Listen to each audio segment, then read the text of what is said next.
네, 어제부터 오늘 새벽까지 전국 곳곳에 집중호우가 내리면서 많은 피해가 발생했습니다. 그런데 내일부터 진짜 장마가 전국에 많은 비를 뿌릴 것으로 보입니다.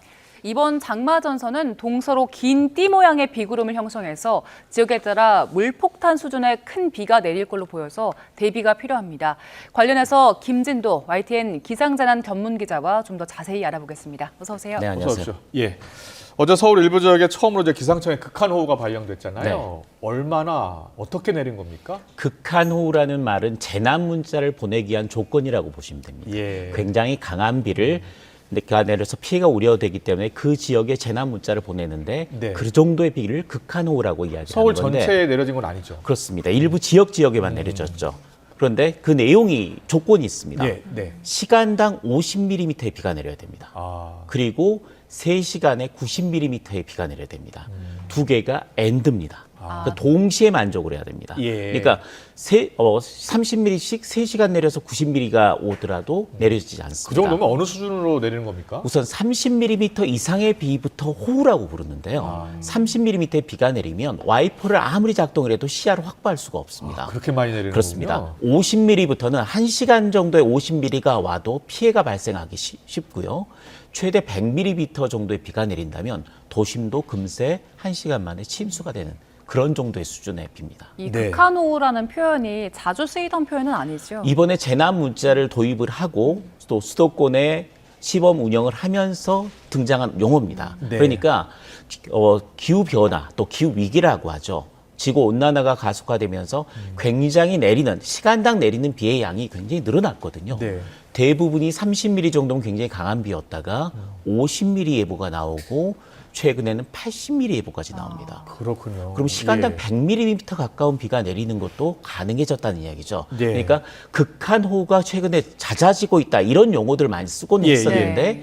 이번에 재난문자를 기상청에서 시범 운영하면서 극한호우라는 용어를 재난문자 발송의 조건으로 가져온 겁니다. 네, 1시간, 2시간, 3시간만 내려도 물바다가 되겠는데요? 서울 도심 같은 경우 지난해 생각을 해보시죠. 예. 강남에 시간당 140mm의 가장 많은 비가 내렸고요. 아. 그때 3시간 정도 강우량을 따져보면 예, 예. 200mm가 넘습니다. 그렇군요. 그러니까 예. 그 정도의 비가 2~3시간 정도 내린다고 하면 도심도 침수를 피할 수가 없습니다. 그렇군요. 예. 이번 장마 특성 보면요. 오전에 비 내렸다가 오후에는 갑자기 더워지기도 하고 그런 특성이 있던데 네. 이걸 장마로 볼 수 있는 겁니까? 어제 비는 장맛비가 아닙니다. 예. 그래픽을 잠깐 보면서 네. 설명을 드리면요. 현재 장마 전선은 일본 남쪽으로 있습니다. 그러니까 어디냐면 위치가 여기입니다. 아, 지금 장마 전선은 한반도에 없네요. 없습니다. 예. 없는 상태에서 어제는 저기압이 통과를 했습니다. 예. 저기압이 우리나라를 통과를 하면서 이 저기압의 영향으로 굉장히 강한 비가 내렸습니다. 예. 그러니까 내용 자체를 보면 네. 장마 전선은 이쪽에 잠시만요. 예. 이쪽에 그리고 내륙에는 저기압 이렇게 됩니다. 지금 그러니까 저기압이 통과를 하면서 굉장히 강력한 비가 야간이 아닌 낮 동안 발생을 했고 예, 예. 그 비구름들이 빠른 속도로 동쪽으로 빠져나가면서 네. 비가 강하게 내려서 피해가 나긴 했습니다만 네. 장마 전선은 오랜 기간 적어도 서너 시간 이상씩 가거든요. 예, 예. 2시간 정도 만에 빠른 속도로 이동을 하면서 다행히 큰 피해, 아주 더 큰 피해로 이어지지는 않은 겁니다. 그렇군요. 지금 일본에 있는 저 장마 전선이 이제 네. 북상한다는 거 아닙니까? 그렇습니다. 우리 쪽으로 온다는 건데 지금 일본이 큰 피해를 입었다면서요? 그렇습니다. 예. 보시는 대로 지금 일본 북부 쪽을 중심으로 해서 굉장히 강한 비구름들이 형성이 되고 예. 네. 400mm 정도의 비가 내렸습니다. 그러니까 이 지역 위주죠, 그죠? 400mm요? 네, 시간당 아닙니다. 이 총 강우량. 총 강우량이 400mm 정도의 비가 내렸기 때문에 굉장히 많은 피해가 났습니다. 예, 예. 그런데 이게 정체 전선의 특징입니다. 굉장히 강한 비가 좁은 지역에 띠 형태로 생긴 비구름을 타고 계속해서 영향을 주는 거죠. 예, 예. 그런데 내일 우리나라에 영향을 주는 장마 전선이 이게 이대로 올라오는 게 아닙니다. 아. 이게 올라오는 게 아니고요. 예, 예. 어떤 식이냐면 이게 저기압입니다. 네. 이쪽에 보이는 게 저기압인데 이 저기압이 우리나라 쪽으로 올라옵니다. 이동을 해서 들어오면 새로운 전선이 만들어진다는 그렇습니다. 겁니까? 이 남쪽에 형성됐던 장마 전선이 바로 이 저기압과 함께 이쪽에 걸리는 겁니다. 예, 예. 처음에 약간 북한 정도 쪽에 걸리다가 조금씩 내려오면서 내일 중부지방에 영향을 주는 그런 형태로 바뀔 것으로 그렇군요. 그 밑에서 올라온다기보다는 새롭게 형성된다라고 보면 되겠네요. 그렇습니다. 근데 역시 일본의 지금 장마전선처럼 이렇게 띠 모양을 할 가능성이 높다고요? 그렇습니다. 예. 제가 그 강우를 계속해서 보면서 네. 제일 위험한 강우가 뭐냐면 띠 형태의 강우입니다. 왜 그렇죠? 보시죠. 예. 이게 지금 내일 오후 3시 정도의 예상입니다. 아까 제가 그려드렸듯이 아, 예상. 네. 예상도군요. 그렇죠. 예. 저기압이 우리나라가 어디 있는 건가요? 우리나라가 여기에 있습니다. 여기, 예. 네, 그렇게 되고 지금 조금 더 확대를 하면요. 네, 네. 저기압이 들어옵니다. 그렇죠. 저기압이 들어오면서 이렇게 장마전선 형성이 되는 아, 그렇군요. 예. 말씀하신 대로 아까 중국에 있던 그 비구름대가 오른쪽으로 이동해서 한반도 쪽으로. 네. 예. 그러면서 이 북태평양 고기압이 확장하는 형태가 되기 때문에 예. 이쪽에 장마전선이 새로 형성이 되는 겁니다. 그렇군요. 그렇게 그러면 되- 내일은 중부지방부터 비가 많이 내리는 겁니까? 아침부터 비가 본격적으로 시작이 될 것으로 보이는데요. 예, 예. 주된 강우량의 중심, 그러니까 장마정선의 중심이 바로 중부지방이 되겠고요. 노란색의 조금 강한 비구름이 보이시죠? 노란색은 더 강한 비를 뿌리는 겁니까? 그렇습니다. 예. 이 지역 같은 경우 지금 수도권에 잡혀 있습니다. 예. 그러니까 내일 이번 아침에 장마전선이 주로 중부지방에 걸리는데 강한 비가 내리는 지역은 주로 수도권이다. 근데 언제부터 강한 비가 내리느냐? 내일 오전에 오후부터 비가 조금씩 강해지기 시작해서 이런 띠 형태의 장마전선은 야행성 장마가 되죠. 네. 그래서 밤 사이에 더욱 강해질 겁니다. 아. 지금 수도권에 최고 250mm의 비를 내일과 모레 사이에 보고 있는데 기상청이 그렇게 예보했습니까? 그렇습니다. 250mm입니다. 예. 그리고 영서지방, 충청 북부 정도에는 200mm 정도 되겠고요. 예. 그 외에 다른 지역도 50에서 150mm 정도로 편차를 꽤 줬지만 굉장히 강한 비를 예보를 했습니다. 그러니까 내일 밤 사이에는 시간당 30mm 이상, 네. 최고는 몇 밀리냐면 80mm를 예보했습니다.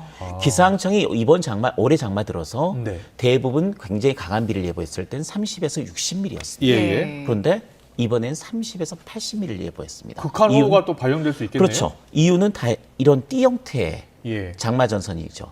띠 형태 장마전선은 범위가 굉장히 좁아지는 거고요. 그런데 물풍선이 중간중간에 떠서 들어오듯이 계속해서 비구름이 연이어서 들어옵니다. 예. 그래서 서너 시간, 3-4시간 이상씩 간다. 그리고 한 번 내릴 때 30에서 최대 80mm이기 때문에 네. 예, 예. 재난문자 나올 수 있고요. 예, 수도권에 예, 다시. 예. 그리고 피해가 어제보다도 더 많은 피해가 날 아, 가능성이 어제부터 더 큰 비가 올 가능성이 있다. 그렇죠. 250mm 예보가 나와 있고 예, 예. 30에서 80mm 시간당 내린다고 했다면 재난 문자가 당연히 나와야 되고요. 네. 또 어제처럼 빨리 강한 비가 내렸지만 빨리 지나간 것과 달리 계속해서 그 지역에 영향을 주기 때문에 피해가 어제보다도 훨씬 많은 피해가 날 수가 있기 때문에 굉장히 주의해야 되는 상황입니다. 그러면 이 장마정선 얼마나 오래 머뭅니까? 이게 어렵습니다. 예측하기가. 그런데 네. 우선 슈퍼컴 모델을 따라서 보면 네. 굉장히 오랜 기간 동안 이 부분에 머물 것으로 보입니다. 어떻게 되냐면요. 처음 시작은 말씀드렸듯이 중부지방부터 시작이 됩니다. 예, 예. 모레까지요. 그리고 주말에 들어서면 네. 약간 내려갑니다. 아, 약간 내려가서 이 정도에 걸립니다. 예. 이거를 남북 진동이라고 부르는데 예. 장마전선이 남쪽 북쪽으로 이동한다는 이야기죠. 아, 남과 북으로 오르락내리락 하는 그렇습니다. 말씀입니다. 이렇게 예. 돼서 게릴라 호우가 되는 겁니다. 예. 지역을 옮겨 다니면서 계속 호우를 쏟아붓는 게릴라 호우가 되는 거죠. 기상청 예보 보니까 13일부터 18일까지 계속 최대 비를 낮췄죠. 예. 그러니까 그렇게 비가 많은 비가 올 것이다. 비구름의 이렇게. 중심은 어디냐? 가장 강한 비가 내리는 지역이 어디냐를 보면 내일과 모레는 중부지방, 예. 그리고 주말 이후부터는 남부지방, 주말 이후는 남부지방. 그리고 이번 장마의 가장 고비가 다음 주 중반입니다. 다음 주 중반. 다음 주 중반에도 비가 와요? 그렇습니다. 그 이유가 뭐냐면 예, 예. 이렇게 장마전선이 영향을 줄 때 제가 띠 형태의 장마전선은 폭우를 동반한다고 네, 말씀드렸잖아요. 굉장히 큰 피해가 날 수 있는 폭우를 동반하는데 네. 그거보다도 더 심한 최악의 경우가 있습니다. 장마전선이 있는 상태에서 이쪽에 태풍이나 열대 저기압 같은 게 들어가서 예. 여기서 죽는 경우입니다. 태풍이 여기에서 죽게 되면 네. 이 태풍이 몰고 온 비구름이 이렇게 유입됩니다. 아.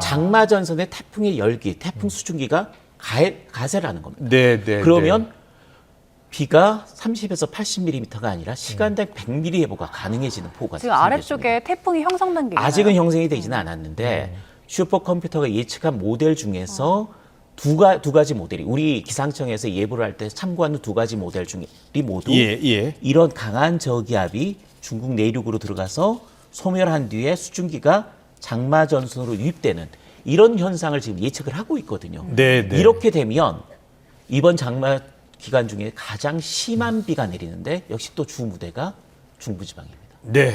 자, 그럼 이제 대비가 필요합니다.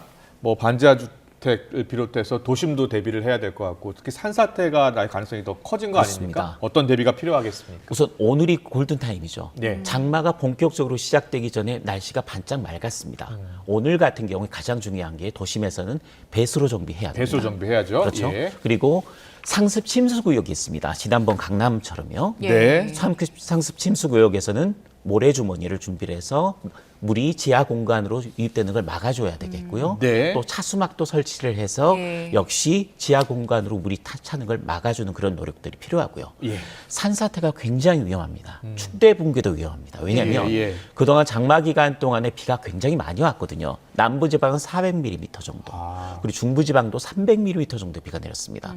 그 경우는 토양이 머금을 수 있는 수분의 함량을 이미 넘어선 겁니다. 예. 잡아줄 수 있는 수분을 넘어섰고 그런 상황이라면 조금 강한 비만 쏟아져도 무너져 내려올 수 있다는 이야기죠. 그렇죠. 예. 산사태 위험이 굉장히 높은 상태이기 때문에 예. 산사태 축대 붕괴 점검 좀 해야 될 것 같고요. 예, 예. 특히 산사태 위험 지역에 계신 분들은 산사태 주의보나 산사태 경보가 발령됐을 때 신속하게 안전한 위치대로 이동을 하셔서 대피를 하시는 게 가장 중요합니다. 네. 그리고 이번 폭우가 이번 장마가 다음 주 중반까지는 간다고 하셨는데 네. 그 이후에는 다시 폭염이 올까요? 그게 지금 좀 어렵습니다. 지금 예측 모델을 좀 잠깐 예. 보시면요. 여기에서 다음 주 날씨를 좀 예측을 해볼 수가 있는데요. 예, 예. 지금 우리나라가 여기에 있습니다. 네. 보통 장마가 끝나려면 북태평양 고기압이 크게 확장을 해야 됩니다. 그러니까 더위를 몰고는 북태평양 고기압인데 이게 네. 이 고기압이 크게 확장을 하면 장마가 끝납니다. 아. 근데 보실까요? 예. 다음 주 정도쯤 되면 이동이 어떻게 되는지 한번 보시죠. 밀어 올렸습니다. 네. 밀어 올려서 중부지방 쪽까지 올라가 있잖아요. 예, 예. 북한 지방으로 올라가면 장마전선이 올라가면 장마는 끝납니다. 아. 그러니까 다음 주 중반 제가 굉장히 마지막 고비인 예, 예. 비가 내린다라고 말씀을 드렸는데 네. 그때 시기가 남부와 제주도는 장마가 끝날 가능성이 있고 네. 마지막 중부지방에 가로 걸렸을 가능성.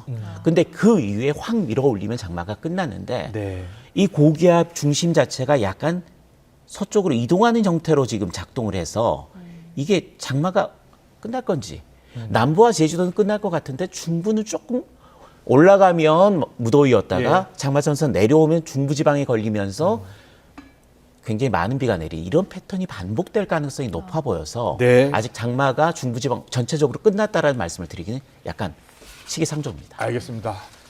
자, 긴장을 늦춰서는 안 될 것 같습니다. 어제 오늘 아침까지 내린 비보다 더 많은 비가 내일부터 내릴 가능성이 크다는 그런 분석 들으셨습니다. 김진도 YTN 기상재난 기자와 함께 짚어봤습니다. 잘 들었습니다. 고맙습니다.